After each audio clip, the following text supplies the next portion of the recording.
ഗോപിയോട് ഒരു പ്രധാന കാര്യം പറയാൻ വേണ്ടിയാണ് ഞാൻ വിളിപ്പിച്ചത്. എന്താ സർ? ഇവളുടെ താല്പര്യത്തിന് ഞാൻ ഒരിക്കലും എതിരെ നിന്നിട്ടില്ല. ഗോപിയുടെ ചുറ്റുപാടുകളെ കുറിച്ചൊന്നും ഞാൻ അന്വേഷിക്കുന്നില്ല. ഗോപിയെ എനിക്കും വലിയ താല്പര്യമാണ്. സർ, എനിക്കൊന്നും മനസ്സിലാകുന്നില്ല. ഞാൻ പറഞ്ഞു വന്നത് ഗോപിയുടെയും ശശികലയുടെയും വിവാഹ കാര്യമാണ്.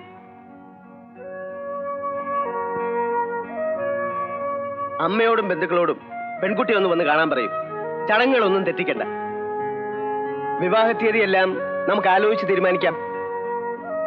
സർ, എന്താ? സാറിന്റെ ഈ വലിയ മനസ്സിന് നന്ദിയുണ്ട്. ഞാൻ ഒരിക്കലും സാറിന്റെ മോൾക്ക് യോജിച്ചൊരു ഭർത്താവല്ല.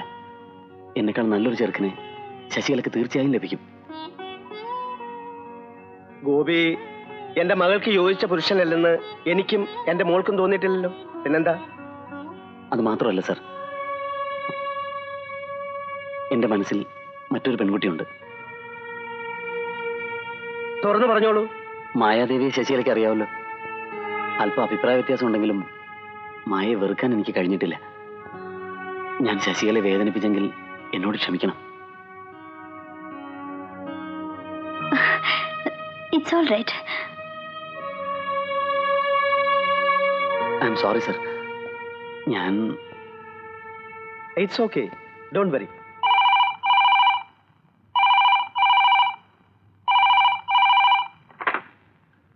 Yes, speaking. What? എപ്പോ? My God. എന്താ സർ? മ്യൂസിയത്തിലെ വിലപിടിപ്പുള്ള സാധനങ്ങളെല്ലാം കൊള്ളയടിച്ചു. Contact with the control room. Sir, പുറത്തേക്കുള്ള വഴികളെല്ലാം ബ്ലോക്ക് ചെയ്യണം. സർ, കുറ്റവാളികൾ ഈ സിറ്റി വിട്ട് പോകാൻ അനുവദിക്കരുത്. Sir. Come on, hurry up.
കുറച്ചോട്ട് ഇങ്ങോട്ട് കയറി വരുമെന്നാ ഇപ്പൊ എന്റെ പേടി. അത് ഒഴിവാക്കാൻ വേണ്ടിയാ മോഷണം നടത്തിയ നമ്മുടെ ആൾക്കാരെ കൊണ്ട് തന്നെ ഞാൻ മുളക് പൊടി ആ പരിസരമാകെ വിതറിച്ചത്. ഇപ്പോഴത്തെ പോലീസിനായേ കാഞ്ഞ ബുദ്ധിയുള്ള ചിലപ്പോ മുളക് പൊടിയും വലിച്ച് മൂക്കിലെടുത്ത് മണം പിടിച്ചു കളയും. അതാ എനിക്ക് പേടി. ഓ, താനിങ്ങനെ പേടിക്കാൻ തുടങ്ങിയ എങ്ങനെയാ? തന്റെ വിദേശ പര്യടനത്തിന്റെ പ്രോഗ്രാം ഉള്ളത് കൊണ്ടാ ഇങ്ങനൊരു പദ്ധതി തന്നെ നമ്മൾ ആസൂത്രണം ചെയ്തത്. സിംഗപ്പൂരിലുള്ള പാർട്ടിയുമായിട്ട് ചാക്കോച്ചൻ എല്ലാം സംസാരിച്ചില്ലേ? സംഗതി അവിടെ എത്തുന്നവരെ നമ്മൾ റിസ്ക് എടുക്കണം. ചരക്ക് അവിടെ എത്തിക്കഴിഞ്ഞാലേ നമുക്ക് പണം കിട്ടൂ. ഈ പഞ്ചലോക വിഗ്രഹവും രത്നം പതിച്ച കിരീടമൊക്കെ നമുക്ക് ഇവിടെ ആർക്കെങ്കിലും കൊടുത്താൽ പോരെ? അല്ല, ഞാൻ തന്നെ ഇത് സിംഗപ്പൂർക്ക് കടത്തണം.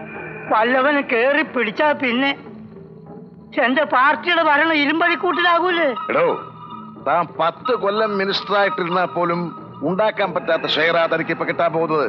ചുമ്മാതെയല്ല. അത് ഓർത്തിട്ടാ ഇങ്ങനെ ഒരു നല്ല കാര്യത്തിനും വേണ്ടി ഞാൻ കൂട്ടുന്നത്. അല്ല, അല്ലെങ്കിൽ തന്നെ ഈ പുരാവസ്തു എന്നൊക്കെ പറഞ്ഞ് ഇതൊക്കെ ചില്ലിട്ട് വെക്കേണ്ട വല്ല ആവശ്യമുണ്ടോ? അതൊരു നാഷണൽ വേസ്റ്റല്ലേ? ചരക്ക് ഇവിടെ നിന്ന് കടത്തുന്നത് വരെ പോലീസിന്റെയും പത്രക്കാരുടെയും ശ്രദ്ധ ഒന്ന് തിരിച്ചുവിടണം. അതിന് ഉടനടി എന്തെങ്കിലും ചെയ്തേ പറ്റൂ. ഈ കേസുമായിട്ട് ബന്ധപ്പെടുത്തി ആരെങ്കിലും ഉടനെ കസ്റ്റഡിയിൽ എടുത്താൽ പോരെ? യാതൊരു തെളിവുമില്ലാതെ വല്ലവരെയൊക്കെ കസ്റ്റഡിയിൽ എടുത്താൽ ചിലപ്പോൾ നിങ്ങളെ സംശയിച്ചേക്കും. തെളിവുണ്ടാക്കാനാണോ ഇത്ര പ്രയാസം? ആ മ്യൂസിയത്തിൽ നിന്ന് കിട്ടിയ കുറെ ചപ്പ് ചവറ് സാധനങ്ങളില്ലേ, അത് വെച്ച് ഞാനൊരു കളി കാണിച്ചു തരാം. ത്തിലെ പുരാതന വസ്തുക്കൾ മോഷ്ടിച്ചവരെ പറ്റി ചില സൂചന ലഭിച്ചിട്ടുണ്ട്. എന്താ സർ?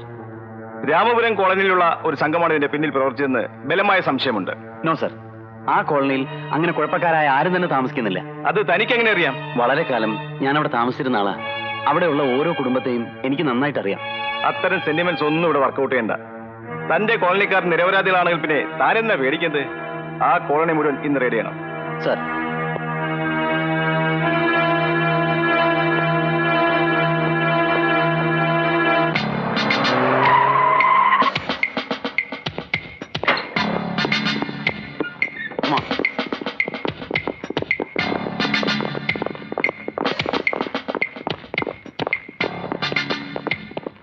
നിങ്ങൾ ഈ വീട് സെർച്ച് ചെയ്യണം. എല്ലായിടത്തും നോക്കണം. കമാ, നിങ്ങൾ ആ വീട് പരിശോധിക്കേ.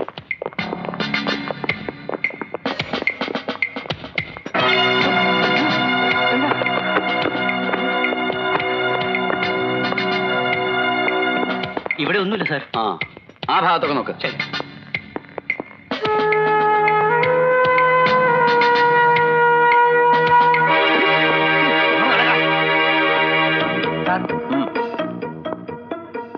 ഈ വീട്ടിൽ നിന്ന് കിട്ടിയതാ. എനിക്കൊന്നും അറിയില്ല.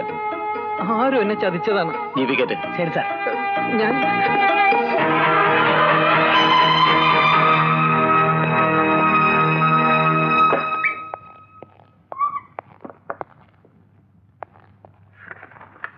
ഗോപി സാറ് വലിയ വിഷമത്തിലാ.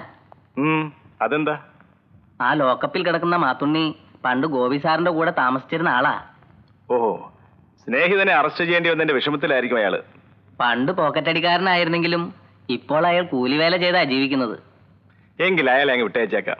എന്തായാലും ഗോപിയുടെ സുഹൃത്തായി പോയില്ലേ. താമ്പാ.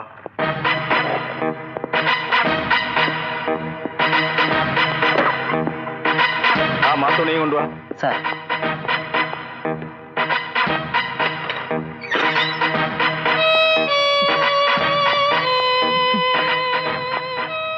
സബ് ഇൻസ്പെക്ടർ ഗോപിനാഥിന്റെ സുഹൃത്ത് പോക്കറ്റടിക്കാരൻ. പോക്കറ്റടി കൊണ്ട് വലിയ ലാഭമൊന്നുമില്ലെന്ന് കണ്ടപ്പോൾ വലിയ മോഷണം തന്നെ നടത്താൻ വിചാരിച്ചു അല്ല? ഇല്ല സാർ, മ്യൂസിയത്തിലെ മോഷണവുമായിട്ട് എനിക്ക് ഒരു ബന്ധവുമില്ല. വിലപിടിപ്പുള്ള മറ്റു സാധനങ്ങൾ നീ എവിടെയാണ് ഒളിപ്പിച്ചു വെച്ചിരിക്കുന്നത്? എനിക്കൊന്നും അറിയില്ല സാർ.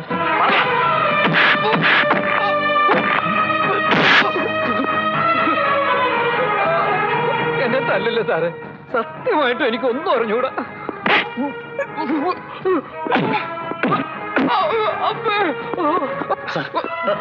വേണ്ട സാർ. ഇവനെ കൊണ്ട് സത്യം പറയിക്കാൻ താനാ കുറച്ചുകൂടെ യോഗ്യൻ. ശരിക്കും നാളെ കൊണ്ട് കൊടുത്താൽ ഇവൻ എല്ലാ സത്യവും പറയും. ഈ റാസ്കലിനെ കൊണ്ട് സത്യം പറയിക്കണോ? Sir, it's an order. Come on.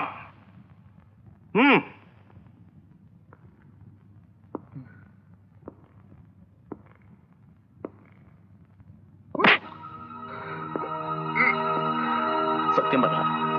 മ്യൂസിയത്തിൽ നിന്ന് മോഷ്ടിച്ച സാധനങ്ങൾ മുഴുവൻ നീ എന്ത് ചെയ്തു? പറടാ.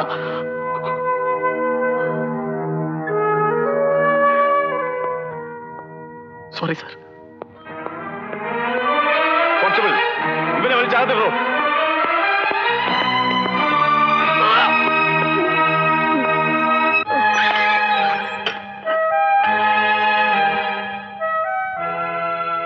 സത്യശീലൻ, സാർ. അവന് കഴിക്കാൻ എന്തെങ്കിലും വാങ്ങിച്ചു കൊടുക്ക. ശരി.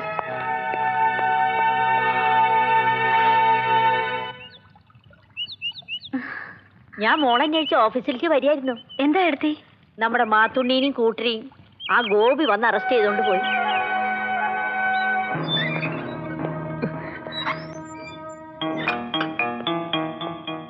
തല്ലിക്കോ, ഇഷ്ടം പോലെ തല്ലിക്കോ. പക്ഷെ എത്ര തല്ലിയാലും എനിക്ക് ഒരു ഉത്തരമേ പറയാനുള്ളൂ. ഞാൻ നിരപരാധിയാണ്. നീ പറയുന്നതൊക്കെ സത്യമാണോ? എന്താണെങ്കിലും എന്നോട് തുറന്നു പറയും. നമ്മൾ ഒരുപാട് അല്ല, ഞാൻ ഒരുപാട് മോഷണങ്ങൾ നടത്തിയിട്ടുണ്ട്. അതിനൊന്നിനും എനിക്ക് ശിക്ഷ കിട്ടിയിട്ടില്ല. പക്ഷെ ഇപ്പോ ചെയ്യാത്ത കുറ്റത്തിനാണ് നിങ്ങളെല്ലാം കൂടി എന്നെ എങ്ങനെ ശിക്ഷിക്കുന്നത്? നിനക്ക് കാക്കി ഉടുപ്പ് കിട്ടിയ നിമിഷം മുതൽ ഞാൻ പഴയ പണിയെല്ലാം നിർത്തി. നിനക്കറിയാലോ, ഞാനിപ്പോ കൂലിപ്പണി എടുത്താണ് ജീവിക്കുന്നത്. അങ്ങനെയുള്ള എന്നെ നീ തന്നെ കള്ളനാക്കിക്കൂടാ. മാതുണ്ണി,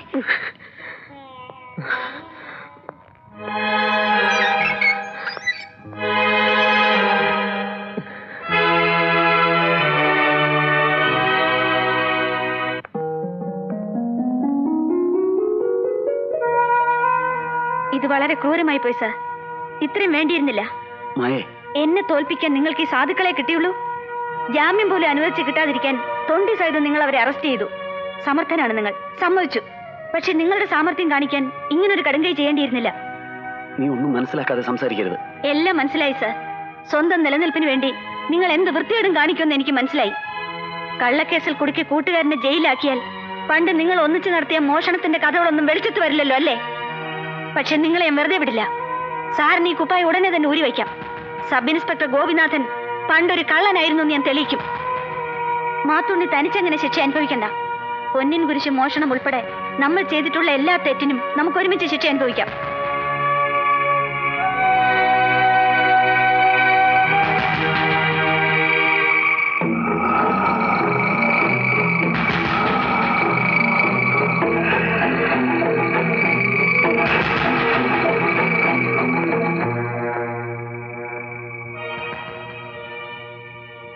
എന്താ ഗോപി സാർ വല്ലാതിരിക്കുന്നത്? സ്വന്തം കയ്യിൽ എങ്ങനെ വിലങ്ങണയിക്കുമെന്ന് ചിന്തിക്കുകയായിരിക്കും അല്ലേ? കള്ളനെ പിടിക്കാൻ കള്ളനായ പോലീസ് ഓഫീസർ. നിന്റെ പ്രീവിയസ് ഹിസ്റ്ററി മുഴുവൻ ഞാൻ മേലുദ്യോഗസ്ഥന്മാരെ അറിയിക്കാൻ പോവാ. നിന്റെ തൊപ്പി ഞാൻ തെറിപ്പിക്കും.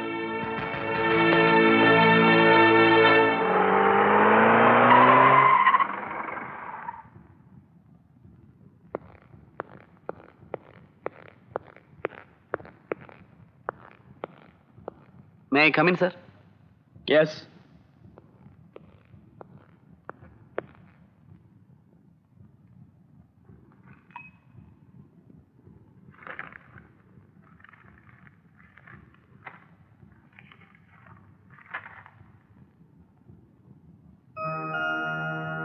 What nonsense you are doing? എന്തിനാ റെസിഗ്നേഷൻ? ഒരു സബ് ഇൻസ്പെക്ടർ ആയിരിക്കാനുള്ള യോഗ്യത എനിക്കില്ല സർ. എല്ലാ ടെസ്റ്റുകളിലും യോഗ്യനാണെന്ന് തെളിഞ്ഞതുകൊണ്ടല്ലേ നിങ്ങളെ ഈ പോസ്റ്റിൽ നിയമിച്ചത്? അതെ, പക്ഷേ എന്റെ പൂർവ്വകാല ജീവിതം ഇപ്പോഴുള്ള എന്റെ ജോലിയെ വല്ലാതെ തടസ്സം ചെയ്യുന്നു സർ. എനിക്കൊന്നും വ്യക്തമാകുന്നില്ല. വ്യക്തമായി തന്നെ പറയാം. ഈ ഉദ്യോഗം ലഭിക്കുന്നതിന് മുമ്പ് ഞാനൊരു മോഷ്ടാവായിരുന്നു. What? I can't believe it. സത്യമാണ് സർ. ഡിപ്പാർട്ട്മെന്റിന് തലവേദന ഉണ്ടാക്കിയിട്ടുള്ള പല മോഷണങ്ങളും നടത്തിയിരുന്നത് ഞാനാ. പക്ഷേ നമ്മുടെ നിയമത്തിന് മുന്നിൽ എന്നെ ഒരു കുറ്റവാളിയെ ചിത്രീകരിക്കാൻ പറ്റില്ല സർ. കാരണം യാതൊരുവിധ തെളിവുകളും ഇല്ലാതെ വലിയ വലിയ കള്ളന്മാരുടെ കയ്യിൽ നിന്നുമാണ് ഞാൻ മോഷ്ടിച്ചിരിക്കുന്നത്. എന്റെ മനസാക്ഷിക്ക് വിപരീതമായി ചെയ്ത ഏക തെറ്റ് പള്ളിയിലെ പൊൻകുരിശ് മോഷണമാണ്. അത് ഭദ്രമായി തിരിച്ചേൽപ്പിക്കുകയും ചെയ്തു. ഒരിക്കൽ കള്ളനായി ജീവിച്ചവൻ പിന്നെ പോലീസായി ജീവിക്കാൻ പാടില്ല സർ. ഏതായാലും ഇത്രയും നാളത്തെ പോലീസ് ജീവിതം കൊണ്ട് എനിക്കൊന്നും മനസ്സിലായി. എന്നെക്കാൾ വലിയ കള്ളന്മാർ നമ്മുടെ ഡിപ്പാർട്ട്മെന്റിൽ തന്നെയുണ്ട്. പണ്ടൊരു കള്ളനായിരുന്നുവെങ്കിലും ഈ യൂണിഫോം ഇട്ടുകൊണ്ട് അവരെ പോലെ ഒരു കള്ളനായി ജീവിക്കാൻ ഞാൻ ഇഷ്ടപ്പെടുന്നില്ല സർ. കാരണം ഈ യൂണിഫോമിനുള്ളിലെ ഗോപിനാഥൻ 100% സത്യസന്ധനായിരുന്നു. എങ്കിലും എന്റെ കഴിഞ്ഞ കാലത്തെ തെറ്റുകൾ എപ്പോഴും എന്നെ വേട്ടയാടിക്കൊണ്ടിരിക്കും. അതുകൊണ്ട് എന്റെ ഈ രാജി ദയവായി അങ്ങ് സ്വീകരിക്കണം.